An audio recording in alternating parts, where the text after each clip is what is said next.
Hello, Internet. It's Gino, that Pinguino Grieco here again with another episode of Deep Listens. I am joined, as always, by Billy Wall Runner Rothert.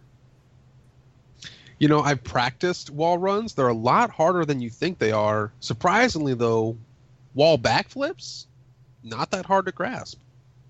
That's good to know. And I'm also joined by Peter Parkour Busby. Hardcore parkour, baby. I only know how to do it. How's everybody doing? Gino. Yes. Fun basketball fact for you. Hat tip to Malcolm Gladwell for this one. Do you know there are two players in the NCAAs right now who shoot their free throws underhanded? Yes. Do you know who they are?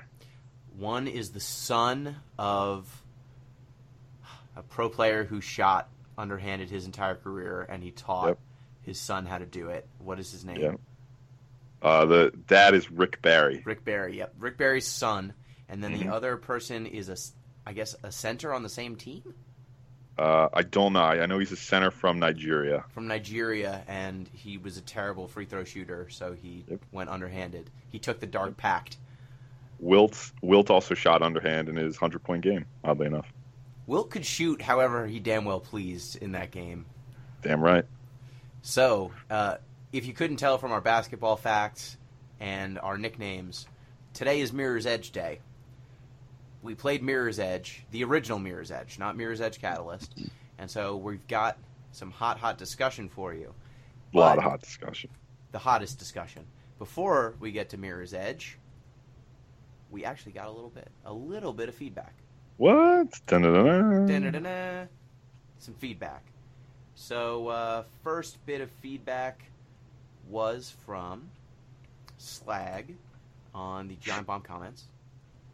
And he said, Beautiful Joe made me feel bad about myself. I've probably played 1,000 video games in my life, and Beautiful Joe made all that experience feel worthless. The game is hard, not in a rewarding way at all. It's a good point.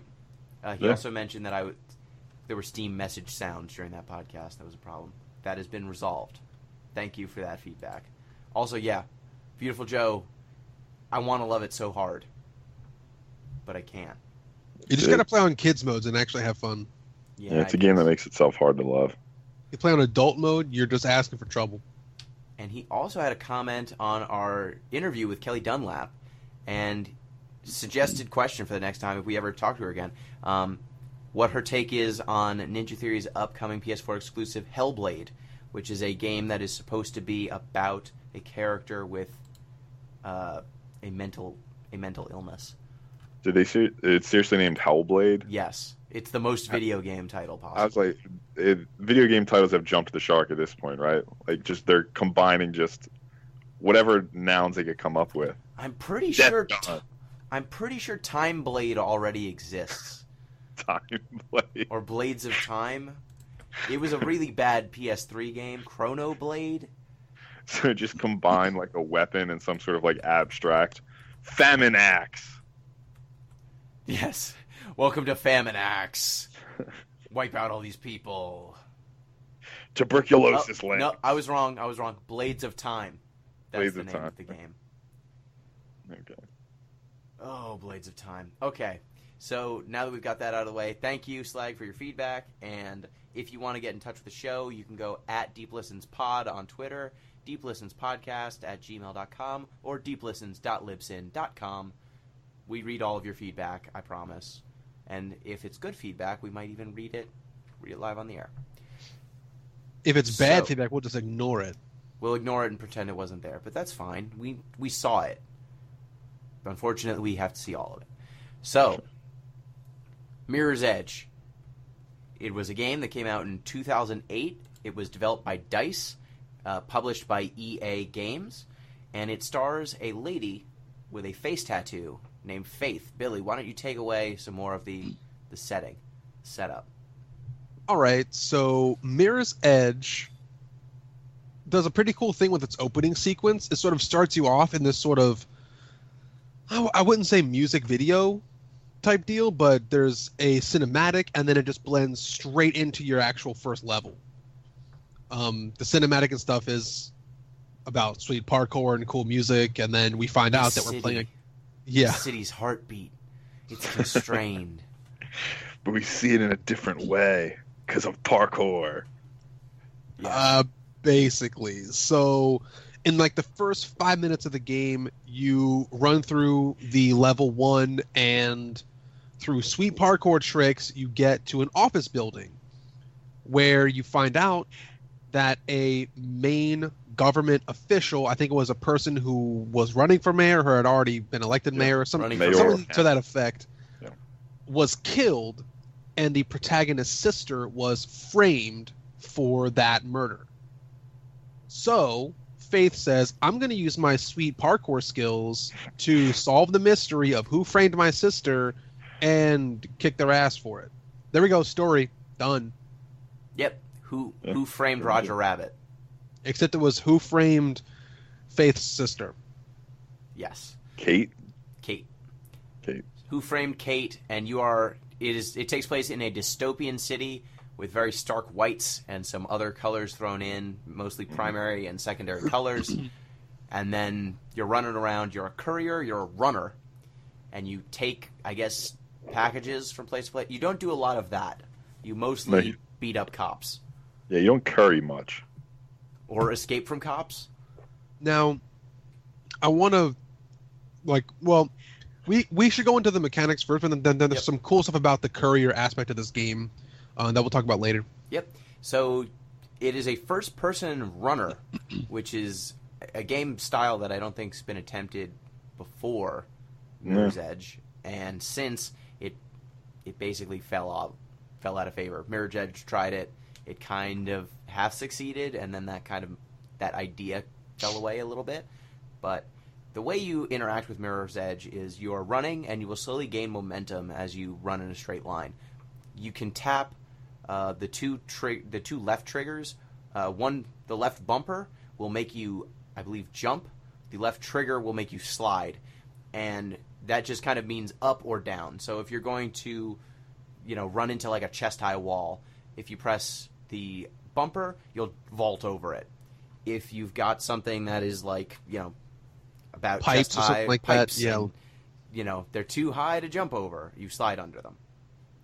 And that kind of applies for just general, like if you see a pipe that's above you, you can jump up with the bumper, and then to release the pipe, press the trigger. And so that's your main way of interacting with the world. And you can combine these different slides and jumps to do a wide variety of tricks. There's also some more advanced moves like wall running. If you jump when next to a wall with some momentum, you'll run along the wall, and then you can jump off the wall. Or you can run up a wall, turn around, and jump away from it to get even more height, which I guess that works. That's probably a thing you can do in real life. Yeah, I suppose so. Can confirm. I've done something similar to that. I've seen YouTube videos where people do that. I'm pretty sure Urban Ninja videos were very popular when Mirror's Edge was made. Yeah. And so those are your main ways of interacting with the world.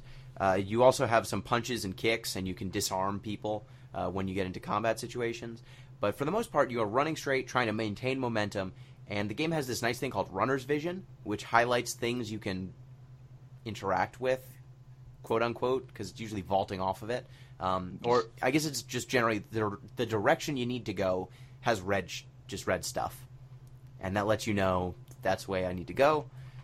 And pretty much you're trying to figure out how to platform your way through these different environments. So what did you guys think of... Oh, go ahead, Billy. So some of the things about mechanics, like, the first thing that I do when I play a game is go through the options, of like inverting your axes or, speed of the game or difficulty of the game. I always look at the menu options. And it feels like this game was meant actually to be played on a keyboard mouse because of the way looking works. Okay. Like you play the game on the keyboard mouse. Sorry, if you play the game on keyboard and mouse, you can do stuff way faster by looking around with your mouse than you could by using a gamepad and trying to do camera angle stuff too. It's kind of hard to explain, but like you can just keep runner's momentum, and then just move the mouse to like quickly do a 90-degree turn, as opposed to having to actually turn the joystick and camera together, and you turn slower and lose some momentum. So plus, it's like it's easier to look around, faster to look around. It looks like there's less momentum being broken. I think this game is better played with keyboard and mouse, but I played it with a gamepad, so I might have gotten some less than ideal experience. Huh. I played it with a gamepad as well. I found my stupid hands couldn't keep up with what the game wanted me to do sometimes, and that was frustrating. And then there were other times where I felt like I understood what the jumping puzzle was, but I had it just slightly wrong. And so there's no good way. Once you break momentum in this game and you fall off a ledge or something, and I don't mean to your death. I mean like maybe you're doing a little jumpy puzzle and you're on the second floor of a building, not high enough to kill you, but high enough where you need to reach a third yet higher level. If you fall down and screw up a jump, that means you then have to redo all of the platforming, and there's no easy way to just bounce back to the checkpoint that I found. Maybe there was a quick load that I just didn't use, but it was very frustrating every single time I would lose momentum. And I think this gets to one of my criticisms of the game, is often I found myself playing it and thinking to myself, Prince of Persia really did this way better. And that's where that rewind time gets in. Like, there's a lot of moments where I thought, yeah, this is fine, but I'd rather play Prince of Persia. That's actually a good catch. I haven't played Prince of Persia Sands of Time in a while, but I guess a lot of the parkour stuff that this game does, since Prince of Persia's got a third-person camera, some of the frustrations, like one of my main problems, I guess, did you guys have this happen to you as well, where you're running at a ledge and you need to be like exactsies. You need to hit it right at the edge of the ledge to make the jump. And you 2 or 3 times either jump too early or jump too late and fall to your death because you can't see your feet. Yeah. Billy, I can't hear you. Did you whisper? Did you turn your mic off? Yep. That actually didn't happen to me, but I guess it's because I played other games that made me be good at that, so I got good at it. Like in 2001, 2002, I played Metroid Prime, and that game was a first-person platformer. So maybe all the frustration that I had with this kind of mechanic, I just got better because I played all the Metroid Prime games and loved those games, so I had to be pretty good at first-person platforming. That could be. Yeah, that makes sense. I just had... Anytime you would die because, crap, I couldn't see my feet, and I didn't know that this was the exact moment I had to hit the button, It was just like, come on. If I had a pulled-out camera, this would never have happened. Or when there were, like, pipes behind Faith or something that you couldn't really spin and jump and see it the whole time. I missed a few of those, too. Yeah, same thing. And there were definitely some moments where the, like, window of where you're trying to hit with your jump is very precise. Like, for example, if you're jumping towards panes of glass, Faith can punch her way through panes of glass if she, like, jumps off a wall. But if there are 2 panes of glass, like, right next to each other, and you're lined up so that you'll hit kind of in the middle, you'll break one of them and then whack into the second one and fall to the ground. Whereas if you line it up properly, you'll break the first, so you're lined up with just one, you'll break that one, keep going, and momentum is completely maintained. And so because of that, the way she interacts with things like tight door frames or, I guess, gratings, that kind of stuff. Like ventilation grates? Ventilation grates, that kind of stuff. I would frequently feel like I have the jump lined up where a master parkour expert would grab it with one hand or something, but instead she wangs her head on the side of the grate or wangs her head on the glass and falls to the ground. And it's like, well, there goes all my momentum. And here come cops to kill me. Always here come cops to kill me. Always. Blues. The blues, man. In the blues sweet are lingo after. of the parkour world. So, Billy, did you not have those issues with your... I had momentum breaking issues, but it wasn't because I couldn't see my feet. Momentum breaking issues that I had were stuff like I felt like I knew what the game wanted me to do, and I tried to do it, and I was pretty good at the actual parkour stuff. But there were times where I didn't see the next step, and so I just kind of had to like stop and look around and say where the fuck is the next red, like shiny red object? Yeah. And it wasn't always clear. Yeah.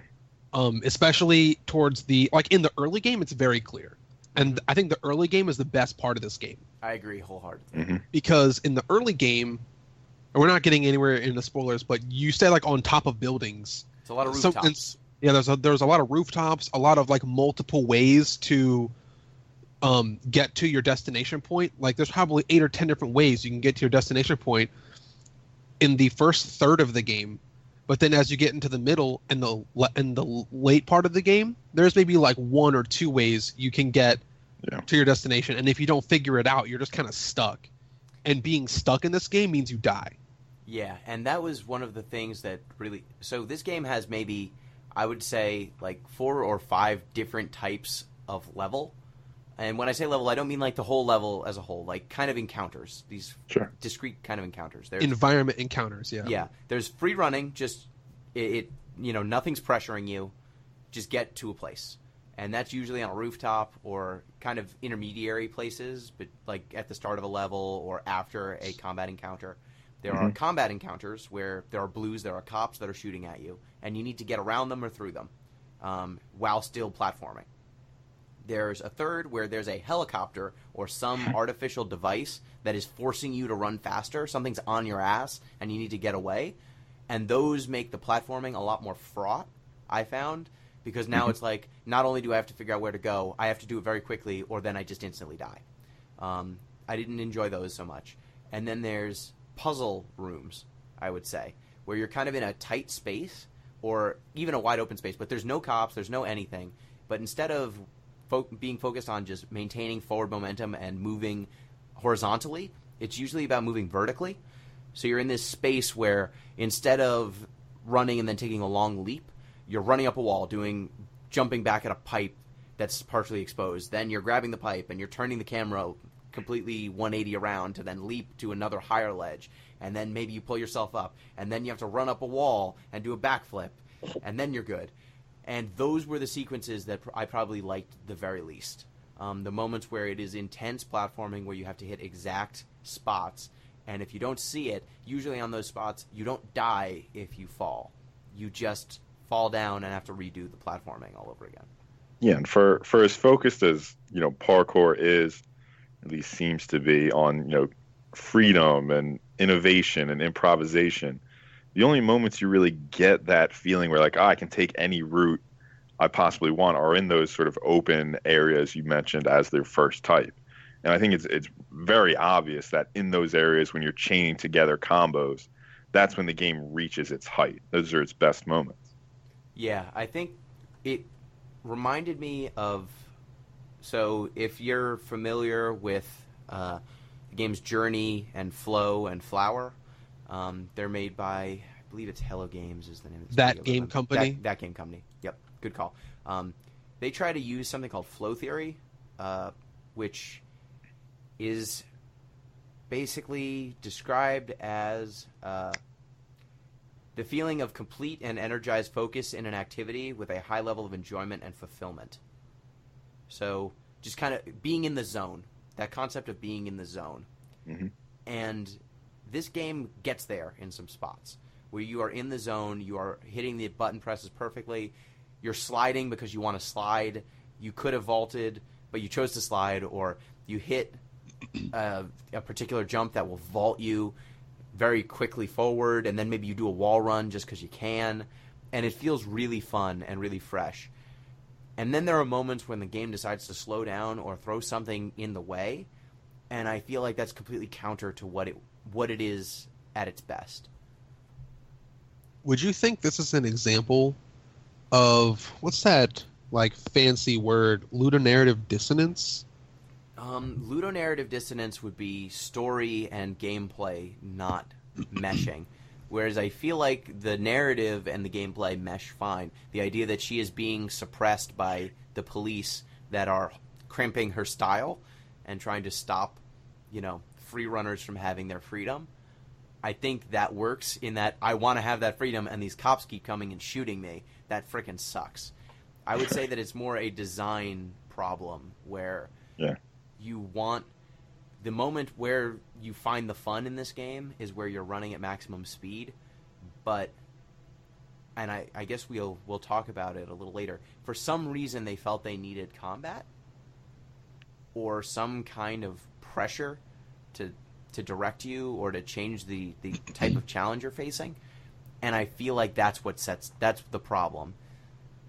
Maybe let me rephrase and say, okay, maybe the actual narrative of it being like Faith versus the authorities who are trying to stop her, maybe that doesn't create a dissonance between the actual mechanics, but maybe this, am I even going to say this right, like a meta-narrative of freedom and momentum and inspiration and innovation, maybe that's being contradicted by some of these levels, like the puzzle levels, where there's really not any inspiration. It's just you have to figure out the one way to solve it, and that's it. Or the combat levels, which say deal with these people or you die. And like you're not going to say that there's any kind of dissonance here? Oh, I think there's a dissonance between what this game is when it's at its best and what it asks you to do most of the time. I just don't know that that's a I think it's more of a development issue, that it's a design issue. They decided to add these elements that run counter to where the fun is in their game, whereas you want to, when you find a mechanic that really works, you want to make sure that your gameplay goes into accentuating that. Your narrative, all those things accentuate that moment where the player is really enjoying themselves. And I feel like they threw in mechanics that, it was 2008, maybe they felt like they needed first-person shooting because first-person running wouldn't hold up a game. Maybe that was... it was an EA game from 2008. I wouldn't be surprised if there was some pressure internally saying, hey, I don't think players... We have some spreadsheets that say players don't like not killing dudes. Look at this Excel chart. Look at it. And I think that there might have been a little tug of war internally. I guess we won't know without really asking. But I have some of the answers there. Ooh. We'll talk about them later. Okay. I don't even think teasers. Yeah, right. Get people sticking around for the second half. It's actually going to be in part 2 of the podcast. I don't even think this game needed the first person part of the running. I feel like if they had built the platforming, built the style. Well, I'll give you my rationale why. I'll ask you a question first. If you guys could think of, there are 2 interrelated questions. You can answer either or both. If you can think of the ideal genre, or even the ideal game on which Mirror's Edge could have modeled itself, what would you pick? I think thinking about this. I think it borrows from Sonic games. Okay. Yeah, I would say it's kind of a first-person Sonic game, and as with Sonic games, anytime you have to slow down at all is the worst. Yeah, it sucks. It sucks a lot.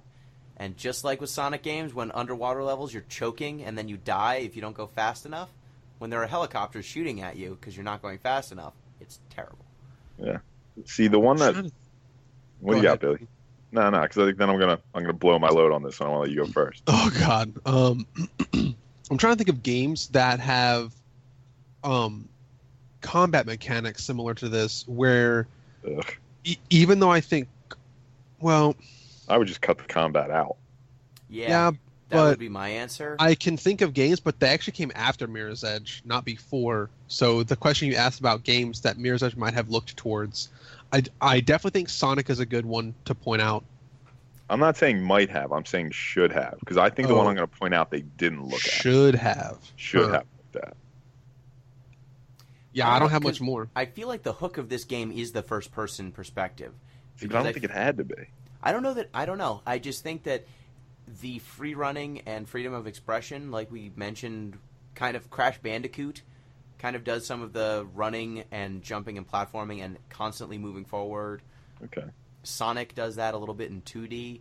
Like you mentioned, Prince of Persia does that in 3D, like third-person action. So I feel like were a number of games that have done this style of motion, though not, usually they're in fantastical environments, so it's not as clearly, I'm a cool parkour lady. But I feel like if you take away the first-person perspective, all of a sudden some of the uniqueness and sense of speed goes away. I got a game that I think I would really like to see, like a 2008 version of this, and we sort of did, but like Super Mario 64 had some really, really cool mobility mechanics that were maybe not intended, but were really cool once they were exploited. And then Super Mario Sunshine kind of enhanced all those by having like sweet sort of jetpack mechanics, but also water slide mechanics. And I'm thinking about the mobility in that game, and that mobility was really fucking fun, and it was in third person. Yeah, I feel like Dust Force is another game. Dust Force would be good too, but I think Dust Force can't really be considered the same way because it's like it's like a race against time game, and this really isn't. I think it also came second, but Pete, you're chomping at the bit. Go. Yeah, I'm super excited about mine.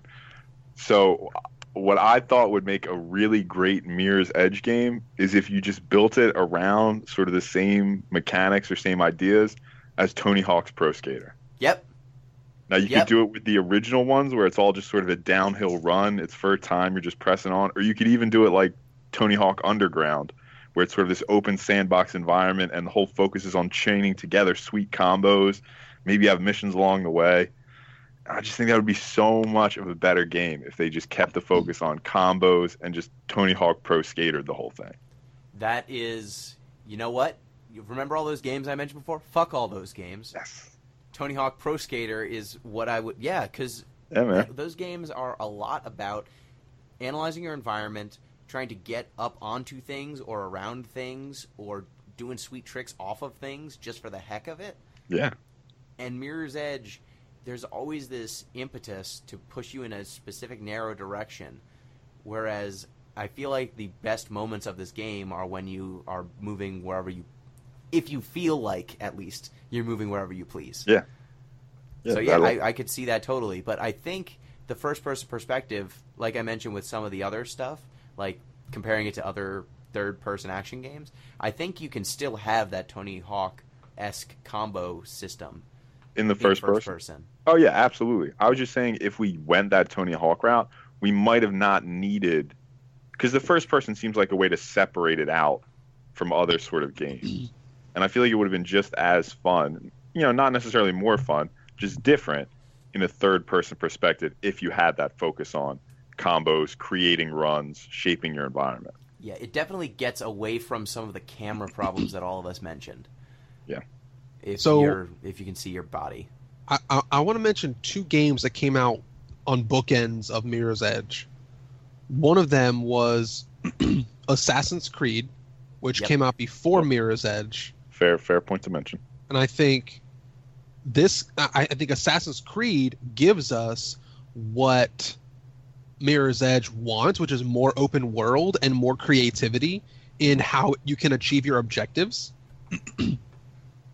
But I think Assassin's Creed is too combat focused. Like you can just go through Assassin's Creed and just murder everything, right?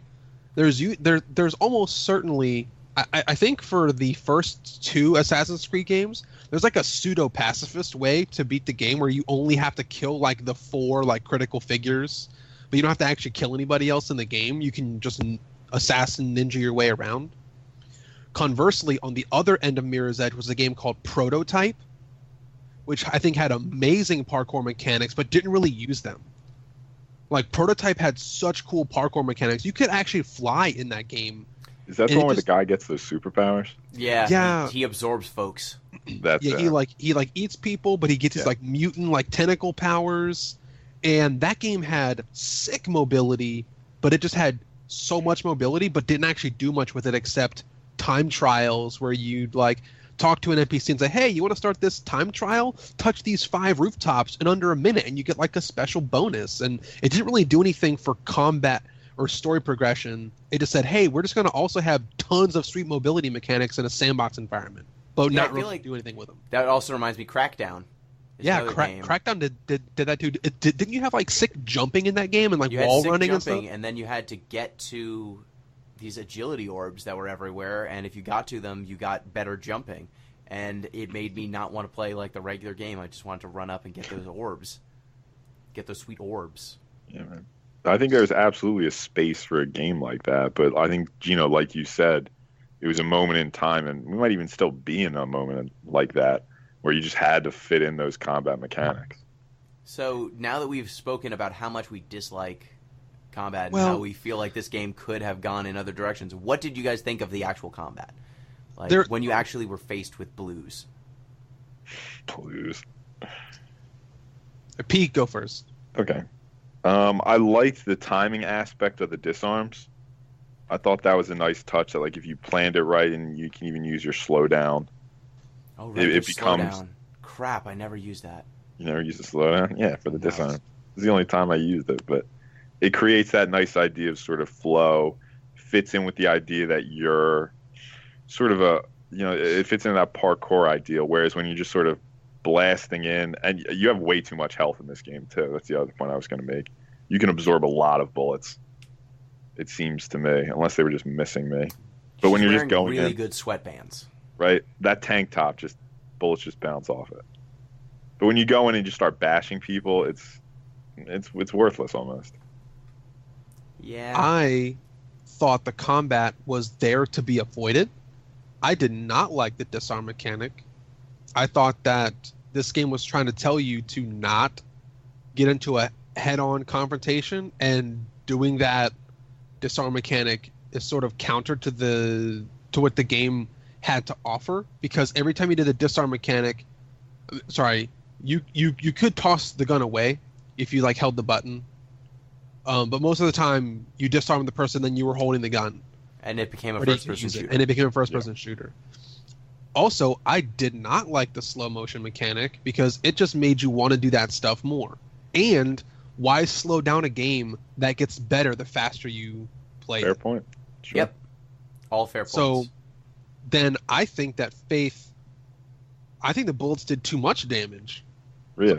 I don't think she had too much health, and I think I think her lack of a health meter, there's no health meter, there's basically no HUD in this game at all, and I think they're using this sort of, I don't know if this is the way you would call it, but the sort of Uncharted luck meter. Yeah. Bullets are lethal, but bullets that are quote unquote damaging you, you're just the protagonist, the hero of the story, so you're really lucky, you're sort of fated, and the more bullets that have to miss you, eventually one of them's going to hit you, and that one bullet takes you out.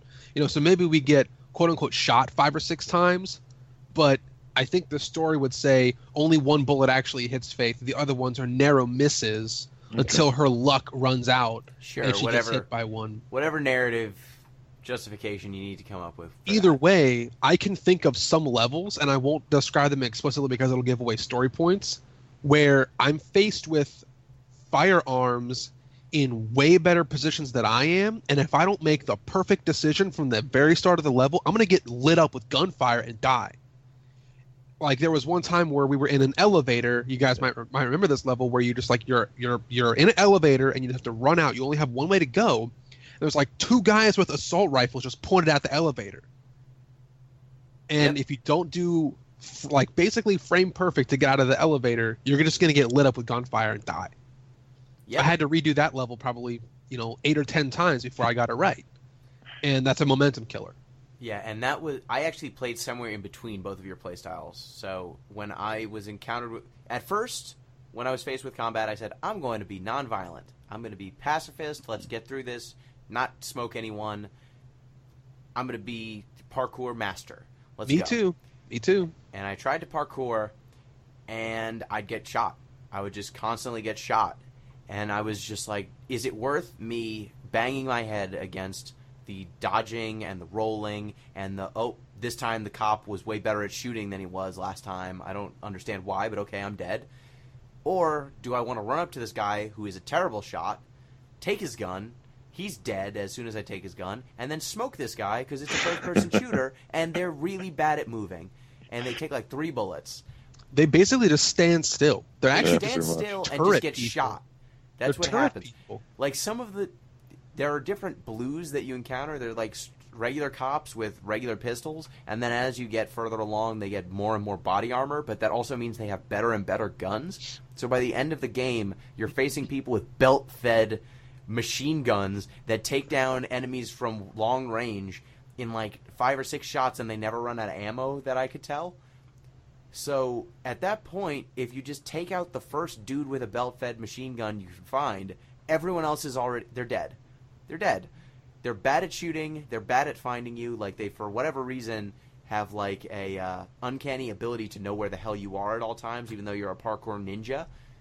But it's just a shame that all of a sudden it becomes this first-person shooter, and it's not even a particularly good one. Other point with the first-person shooting, as soon as you make the decision to take a gun, if you take a gun that is not a pistol, you cannot parkour anymore. Faith becomes incredibly slow.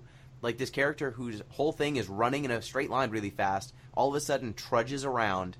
She can't jump, or she can jump, but it's like a little bunny hop. She can't do any of her climbing. She can't slide.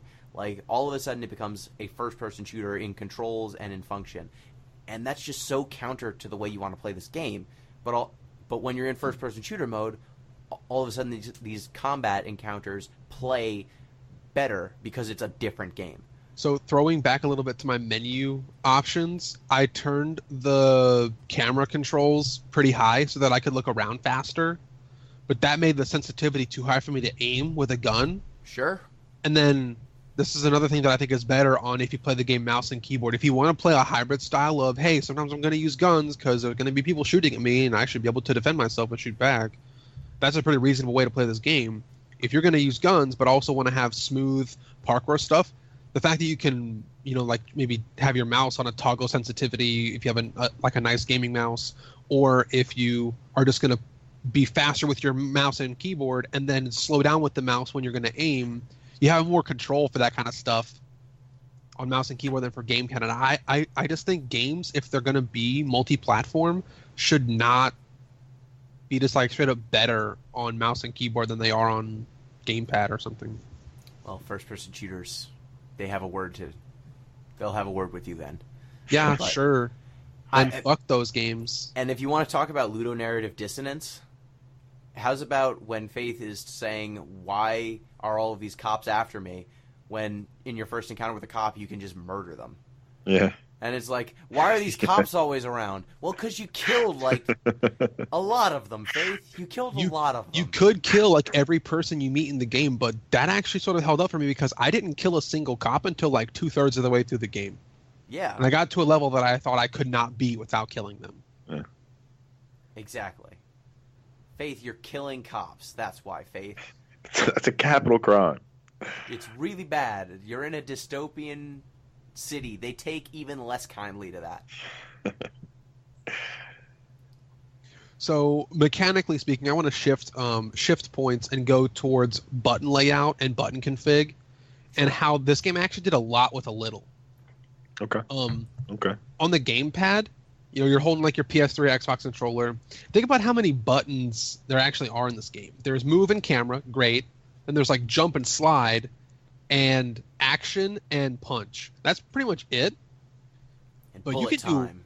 Yeah, there's the slow-mo time, but that's only run, jump, slide, punch, and action. That's basically a 4-button control scheme, and they got a lot out of it because there's different combinations of you doing wall jumps and wall kicks with your 180 and your runner's momentum, and you can do special disarms whether you're sliding or whether you're jumping or whether you're falling down on somebody. There's all these different combinations that they just programmed into the game around basically 4 buttons. Yep. And that's impressive to have this minimalist button config, because Faith herself was a character that had nothing at the start of the game but her movement. Yeah, one of the problems, I actually had a problem with that control scheme because, like you mentioned, it's very simple. The bumper is always some kind of jump, and the trigger is some kind of slide. And because of that, they meant different things depending on how much momentum you had, or if you were near a wall or near an object. So sometimes if you just hit the bumper, you would jump vertically. So if you needed to get on top of a box or something, you could just press the jump button and you jump on top of it. If you're next to something that is as high as maybe 2 feet taller than Faith, if you had momentum, you would clamber up the wall and climb up it. If you had no momentum, she'd grab it and kind of do a slower climb. If you were running next to a wall, she would do a wall run when you hit that jump button. But if you're a little bit further away from the wall, she'll just do a running jump. And so there were times where I wanted to do maybe a standing jump, but because I was near a wall, Faith decided to wall run, and I would fall to my death. Or there were times where I would want to jump onto a platform that was like about chest high, and I knew she could make it, but she decided I wanted to vault off of it, and she'd go flying into a pit.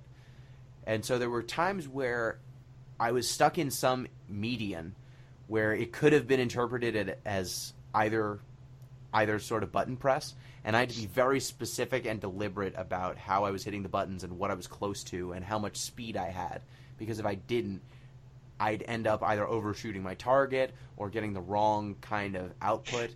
Like, for example, there was one time where I wanted to run, and you can do some trapeze sort of stuff. Mm-hmm. You can run and grab like a pipe and swing from it.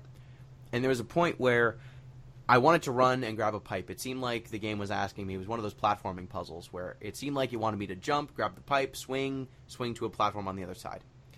The first time I tried to do it, it's actually adjacent to a wall, and I just wall ran and then fell into the pit. Second time I try to do it, I do it again, and I wall run again, but instead of falling into the pit, I hold the wall run, and I made it the entire length of the wall, and I made the jump without having to do any trapeze stuff. And that was a happy accident. That was like, oh wow, I can do it even faster if I wall run instead of doing the trapeze like it seems to want. But that kind of thing would happen sometimes when it's like, oh, instead I'm just dead. I don't know if you guys had the same sort of issue at all. I didn't have ambiguity issues. There were only times where I just did not know what I was supposed to do next. I mean, I had some similar, maybe not to the extent that it bothered me, but some similar ambiguity issues. But this is an unfair question, and I recognize that, Gino, but what would you suggest for something like that? Increasing the number of button inputs? Yeah, it's something that I think you want to keep it as simple as they have it. You might have to, that might just be a QA testing sort of thing, where Mm-hmm. you find these moments where people are having problems, and you try to iron them out. Okay. So that ambiguity doesn't rear its head. Like, for example, if there was a situation where very clearly you have to slide or have to jump, instead of it being, okay, there are two different kinds of jumps you can do. Which one do you really want? That might have solved some of it, just level design. But I wouldn't try to make it more button presses, because I think that the idea of up and down being two different buttons really made the game flow a lot better. Mm-hmm. How much do we want? Because it sounds like the way to solve that problem was leading towards the more options you take away, the easier it'll be to know what to do. And I don't think that is the way that this game was trying to go. I think this game was trying to give you multiple ways to solve the problem. Just find the most elegant and efficient path of least resistance for you. But I think those moments of ambiguity are the ones where the solution is sort of obvious. Yeah, you're obviously trying to get to that pipe. There's no utility for a wall run here. And that's the problem. It was one of communication more than it was of knowledge. Like, I knew what I was supposed to do. It was just, I'm trying to tell the game, yo, jump grab that pipe. And it's like, hey, I see this wall, and you're near it, and you're running pretty fast. Are you sure you didn't mean wall run? No, I did. Oh, now I'm dead.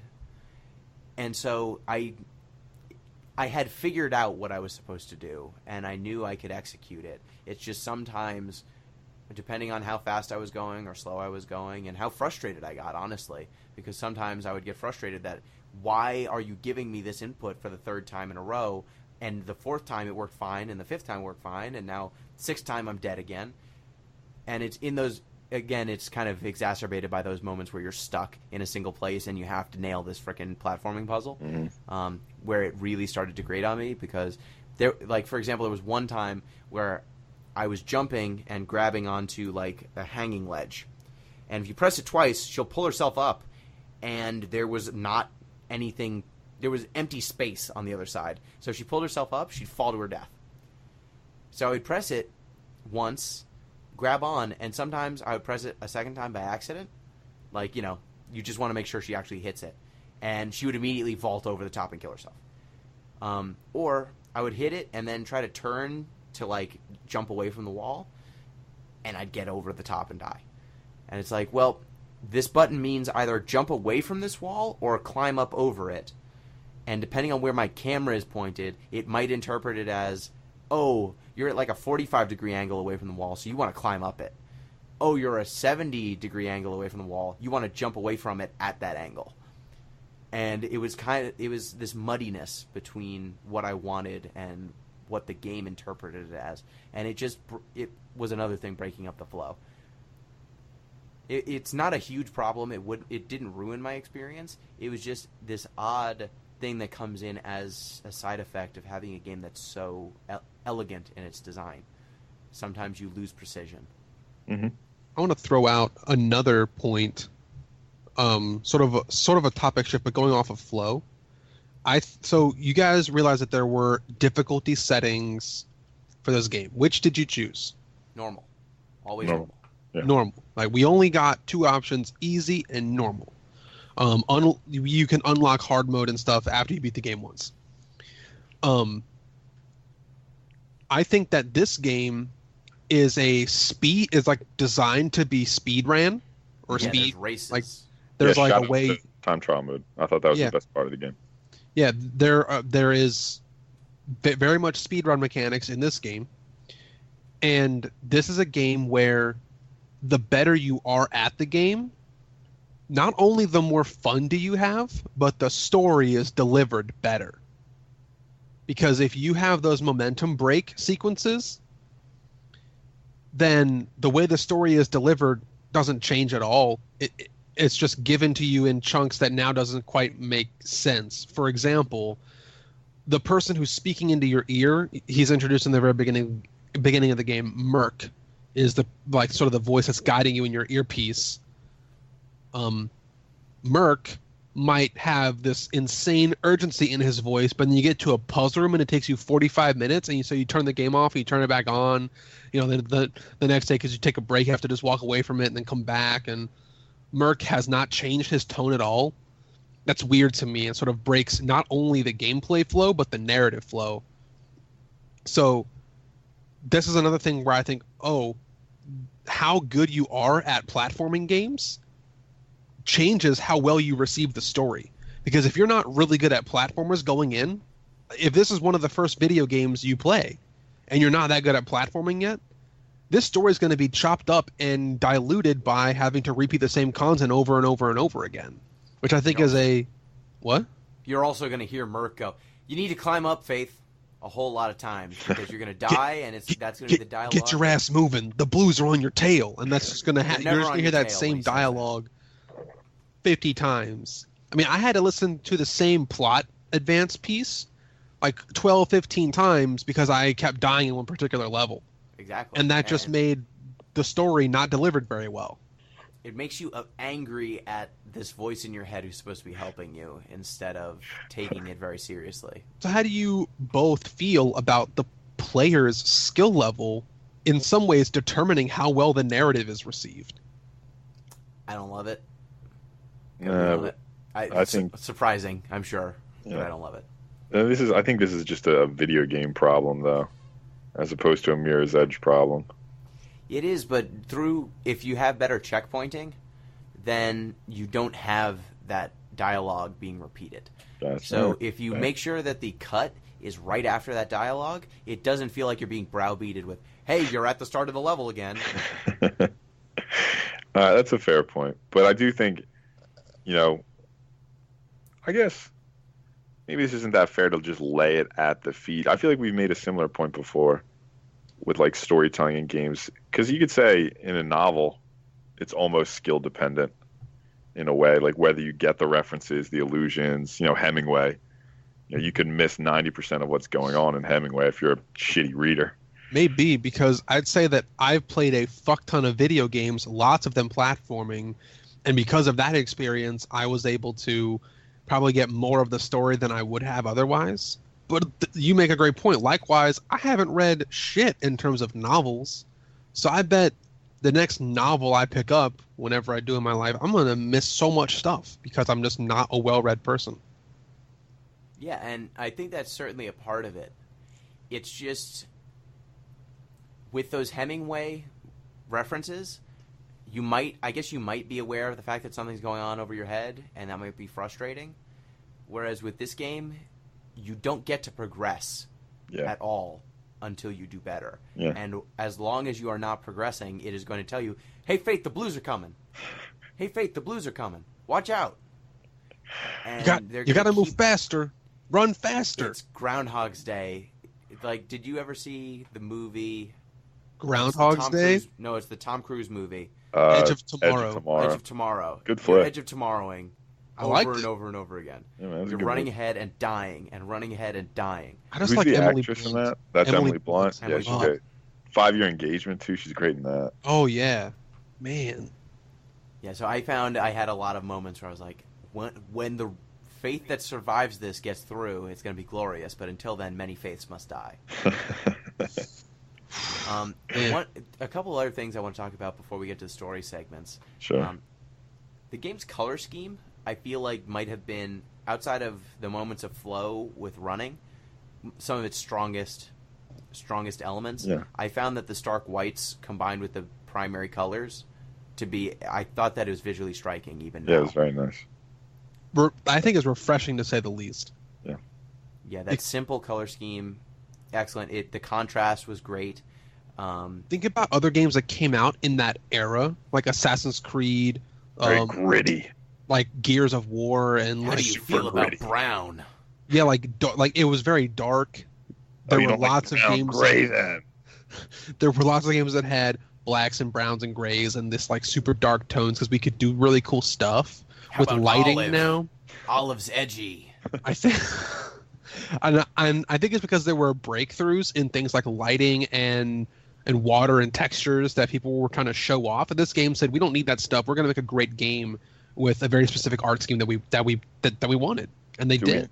Do we know anything about the hard mode? I was curious if the red got turned off. It does You get can turn turned off. Yeah, Okay. and you can turn Hard off mode- runner's vision in the menu as well. Yeah, you can turn it off in any mode, Noticed but that option. hard mode is runner's vision is not even an option in hard mode. Okay. And Yeah, that actually play like go ahead. that. I didn't get a chance to play like that. I didn't notice the option. I'd be curious to see what that's like. And another side effect of runner's vision. So I came to become slightly dependent on runner's vision. Yep. At some points, where you're playing through the level for the first time, you just don't know where to go, and it seems like it's wide open. So you might be trying to run at a grate that will never open for some reason. You can punch down some doors, but other doors you can't. I found that for me, there is one level where each level you get different kind of primary. It's always primary white, but you get different accenting colors. Like sometimes the level's got a lot of orange. This level's green. got a lot of yellow. The green this was one's got cool. a lot of green. Yeah. I like the green. Yeah, green is nice. There was a level where the other color was red. Yeah, yeah, I remember that level. And as soon as that happened, I was like, "Oh no! Why would you? Why would you do this? You made the color." So there were times where I'm like, "Oh, this is where I need to go," and it's like, "Nope, that's just a red barrel." Everything's red. Shit. Was that in the building that was like under construction? Yes. Yeah. There's a level where you're going through a construction site, and I guess that construction fucking color, everything's company's red. color scheme was red. Yeah. And that's another one where it's like, you've got this really elegant solution. Everything's stark white and primary colors, and all you need to do to tell me where to go is shade something red, because her gloves are red, and she sees the red. This is great. Oh no, this construction Everything's building's red. Everything's red. I don't know where to go. And now we're listening to Chevelle, and the red is playing in our music, and it's just Yeah, it was an oversight. And it's so beautiful that I wish you have so many. You could have gone purple. You could have gone fuchsia. Sure. Like Anything. just- All the colors. periwinkle, whatever you need. Just not red. It can't be red. And the other thing I wanted to call out was the soundtrack. So the song Still Alive, which is the song that plays over the end credits, I enjoyed that they used that central theme and created several variations on that theme throughout the game to kind of layer in the soundtrack. I liked that idea. As someone who, that's one of the things in Final Fantasy games and different JRPGs that I really appreciate is variations on a single central theme. and it was a little bit different to have a one with kind of a pop bent, and so having that I thought was a nice little tie-in. What do you think of the soundtrack? I think there were 4 times where it was used, and it was in menu themes where there was the very subtle washed out, where there was only like a sort of piano melody of it. Yep. The opening cutscene and credits, and then the end scene and credits, and then there was a part in the last level, avoiding spoilers, where it's like this is the crescendo of the game, and it starts to play there. Dun dun dun dun dun dun dun. And then it just dun dun dun dun. Yeah, like, so there were good parts, good uses of this song. I think the other music in this game was pretty good. They never had lyrics or never had as much hype as the other parts of the game, but there were specific levels, and each level had like, this was the this level combat music, this was the this level free running music, this was the this level puzzle room music, and it was all different but themed accordingly, and that's elegant, and I liked that too. Yeah. I'll be honest, and this is an admission that might hurt your heart, Gino. That's fine. Just brace yourself. I've been playing games on mute for like a while. Like, so when I was a kid and I had a Game Boy, I would always mute it. Well, that's fine because there's battery life considerations. Yeah. So I don't really pay. I think I was listening to Kesha, as is my wont, during this particular game. That's so probably I fine. I love it's about the same. I hope you were just imagining Kesha in all the combat sequences. You're just disarming, and you're just thinking, this is actually Kesha I'm playing. Just for the record, when we play Final Fantasy IX for this podcast, and it's happening, damn it, you will listen to the soundtrack and you'll like it. I will love it, I'm sure. You will like it. I'll get new speakers just to make sure I'm getting it in full fidelity. Yes, I want you to get. Damn. What are those little things you can plug into your speaker jack so that it filters the sound quality? It makes it warmer. Makes it wow. Yeah. Makes it warmer. Yes. Audiophile communities are weird. Okay. Okay. I had someone at my office he was looking at, I forget what the heck the name of this tool is, but it was like a tube. It had tubes, like it had like light bulbs with tubes in them to make the sound warmer. It was like it was basically like an amp. What is warmer sound? What is that? When it's winter time and you're chilly, gets in your soul. You turn up the music and you're warmer. That's how it works. How was the mouthfeel of the soundtrack? Was it good? The mouthfeel was pretty good. I enjoyed mouthing the words to make the song. It was pretty good. So with that, I think we've exhausted our discussion of Mirror's Edge mechanics. We're going to go ahead and go back to our old style of podcast for mechanics, podcast for story, because Mirror's Edge deserves to be broken up into 2 halves, as opposed to some of the games we played earlier where Charles Barkley. The others. Other than the greatest game we played so far, Charles. I'm kidding. That's not true, but it's a fun game. But Devil Daggers. He didn't need to. Dude, it's sure free, like spoiling it. Devil Daggers. Devil Daggers did not need to be broken up into 2 pieces. Some of our other podcasts didn't need to be broken up. This one, I feel like it warrants it. So we'll be back in a sec. You can get the second half of the podcast. It's on the same feed. If you want to get in touch with the show, you can at deeplistenspod, deeplistenspodcast@gmail.com, and deeplistens.libsyn.com. And before we go, because this is the first half, if you're being left out on spoilers, Billy, it's your turn to pick a game. Okay. I'm going to pick Firewatch. Nice. Okay. Firewatch. I've wanted to know what is Firewatch for a while. Yeah, Firewatch is a first-person adventure game, and I don't know anything about it either. Yeah, neither do I. Going in blind. I know very little about it. You're on a tower or something. It's, I think, the 80s. I don't know. It's gonna be cool. I think it's all about the narrative of this game, and not so much the gameplay. But we'll see. What if the narrative was the gameplay? What if the narrative is the gameplay? Who knows, man? All right. The gameplay was the narrative. So next time we might have like the inverse situation of Devil Daggers, where we're talking about the narrative the whole time and it's just all spoilers. Good. But we'll see. Till next time, thank you, Billy. Thanks, everybody. Had a good time talking about the mechanics. There was some really good ones. By the way, Firewatch is on sale on Steam right Ooh, now. I should get that then. Thank you, Pete. Glad everybody tuned in. Got to listen to something. I meant to say this earlier. Mirror's Edge, another really stupid video game name. Yep. As most are. Yep. And thank you, listeners. Till next time. Peace.